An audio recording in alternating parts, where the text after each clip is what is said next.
Si tu cherches à créer ton site internet, il existe plein de solutions différentes pour y parvenir. Dans cette vidéo, j'aimerais te présenter les différences majeures entre ces différents prestataires. Et je vais te donner mon préféré que je préconise, que j'utilise perso et professionnellement. Alors, tu as peut-être déjà entendu parler de WordPress et Wix. Peut-être que tu as aussi entendu parler de Squarespace, Weebly, Shopify, etc. Alors, pour faire simple, tu auras d'un côté WordPress et de l'autre côté tous les autres prestataires dont tu as potentiellement entendu parler. Pourquoi est-ce que je les sépare et je crée ces deux camps? Je vais te l'expliquer. Alors pour commencer, d'un côté, WordPress est une plateforme qu'on appelle open source. Donc en gros, le code source est disponible à tous les développeurs, je t'en parlerai plus tard, qui permet donc aux utilisateurs de WordPress de créer des sites internet avec une extrême facilité, mais aussi d'y installer des extensions, donc des plugins qui vont permettre d'étendre les fonctionnalités de ton site WordPress et aussi de venir ajouter des modèles préexistants pour ne pas devoir partir de zéro et avoir commencé avec un site qui a déjà une apparence professionnelle. Avec WordPress, les utilisateurs ont un accès total à leur site internet ainsi qu'aux données qui ont été insérées, donc que ce soit les contenus, mais aussi les photos, les vidéos, etc. que tu auras téléchargés sur ton site WordPress. WordPress est du type évolutif, donc ça veut dire qu'il va pouvoir s'adapter à la taille de ton site. Donc tu vas par exemple pouvoir commencer avec un site internet facile, simple et petit et le faire évoluer, le faire grandir et ajouter des fonctionnalités supplémentaires sans en principe devoir payer un prix supplémentaire. Wix et tous les autres aussi par la même occasion sont quant à eux un système ou une solution tout en un qui te permet aussi de créer un site internet avec aussi une facilité impeccable, notamment partant de modèles prédéfinis.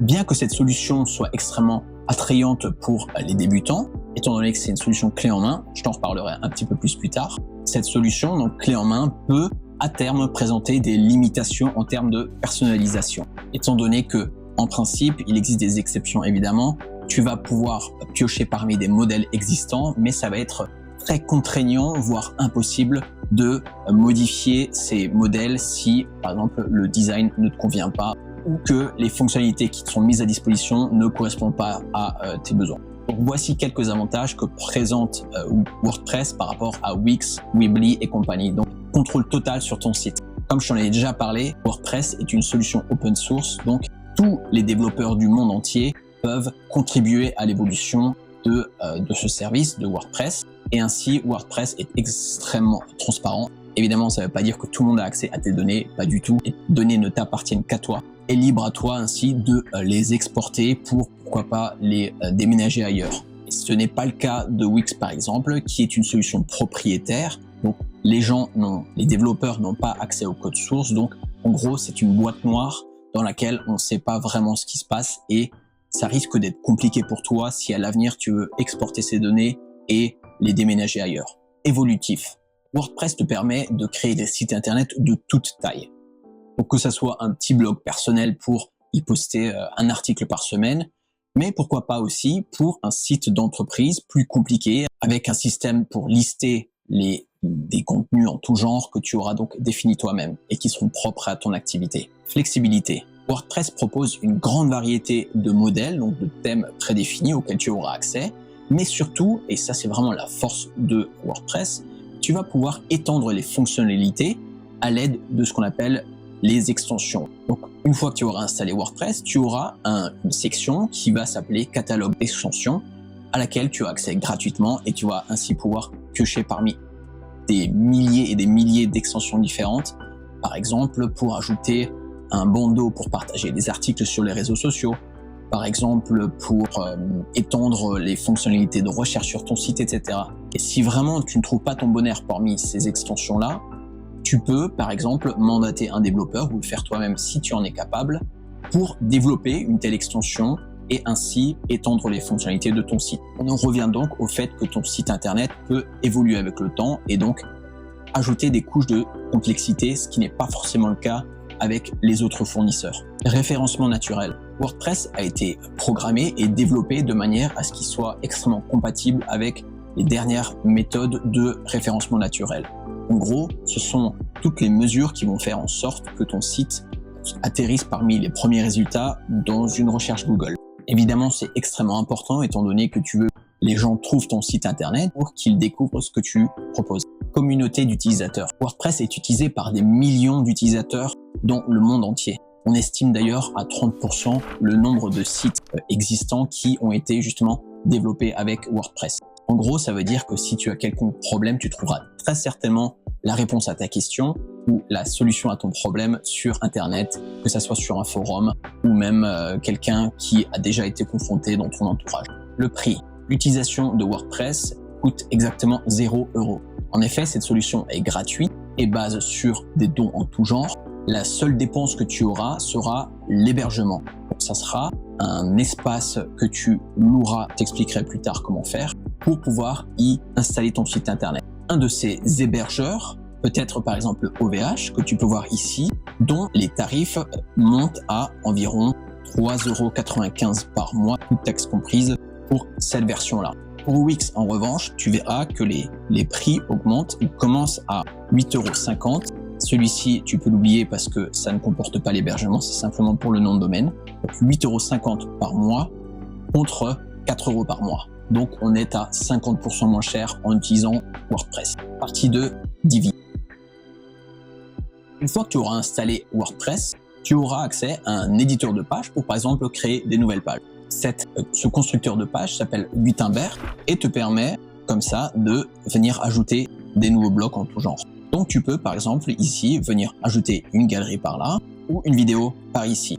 Le problème c'est que ce constructeur qui est mis à disposition par WordPress fonctionne bien, il évolue avec le temps, il y a eu des nouvelles mises à jour effectuées récemment, mais le problème c'est qu'il est quand même extrêmement limité. Tu pourras afficher les contenus que tu voudras, mais par contre tu verras que gentiment tu arriveras au bout quand tu voudras changer des couleurs, ajouter des effets au survol de la souris par exemple, tu ne pourras parfois pas le faire. Donc comment faire face à ce problème? Étant donné que WordPress est la solution la plus souple et la moins chère, mais qu'on a ce problème de constructeur de pages limité, la solution que je préconise, et d'ailleurs il n'y a qu'à voir sur internet, des milliers d'autres personnes pensent la même chose que moi, c'est d'utiliser une extension qui s'appelle Divi.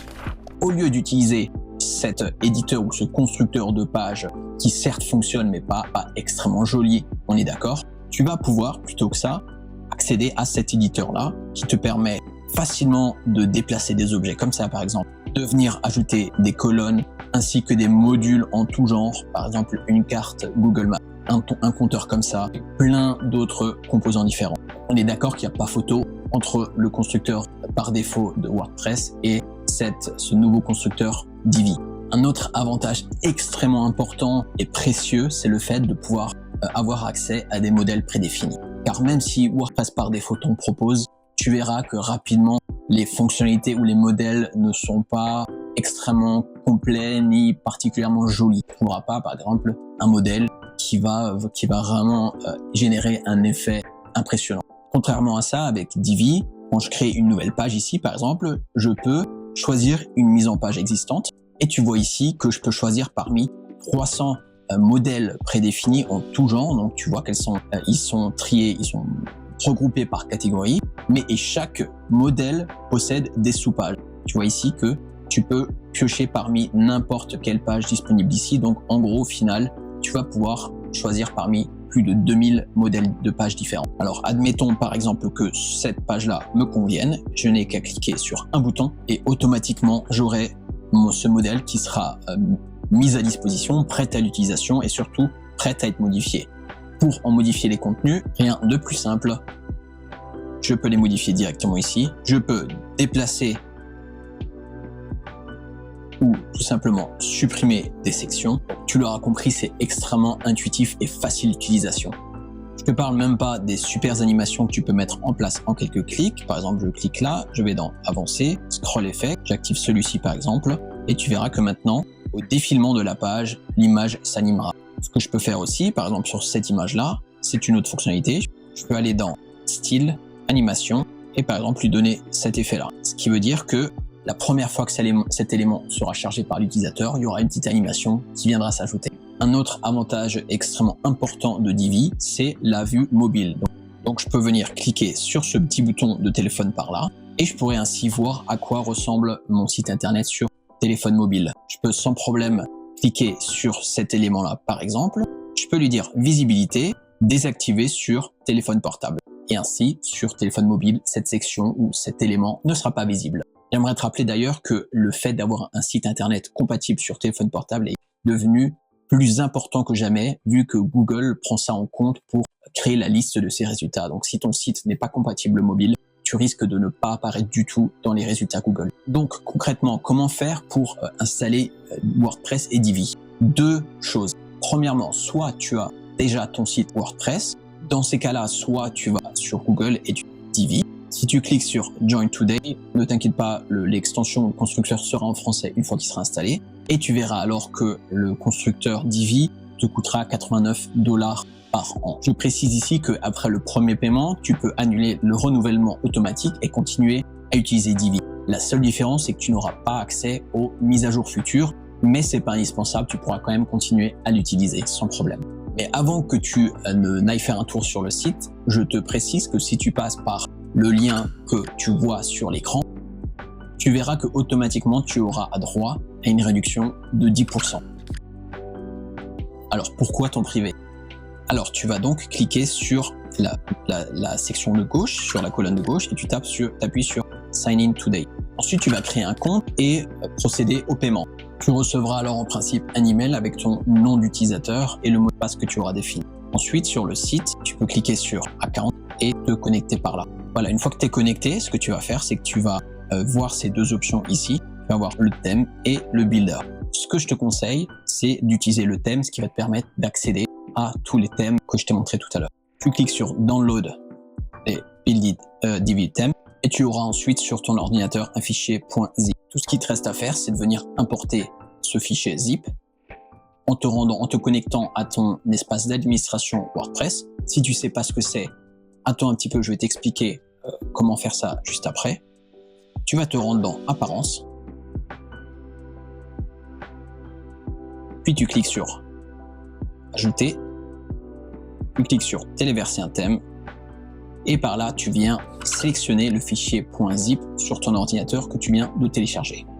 La dernière chose à faire, c'est ici, tu devrais voir le nouveau thème Divi qui est venu s'ajouter, c'est tout simplement de venir l'activer en cliquant ici.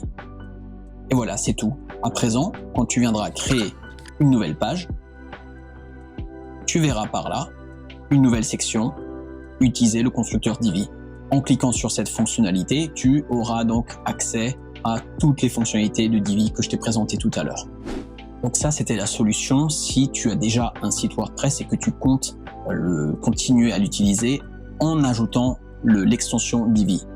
Si par contre tu n'as pas encore de site WordPress ou que tu es un petit peu perdu, j'ai pensé à toi et j'ai créé une formation de 40 minutes qui est entièrement gratuite et qui t'explique de A à Z comment créer un tel site, comment souscrire à un hébergeur par exemple. Je te montre mon écran, tu n'as qu'à cliquer au même endroit que moi. Et pour accéder à cette formation, il te suffit de cliquer sur le lien qui se trouve sous cette vidéo.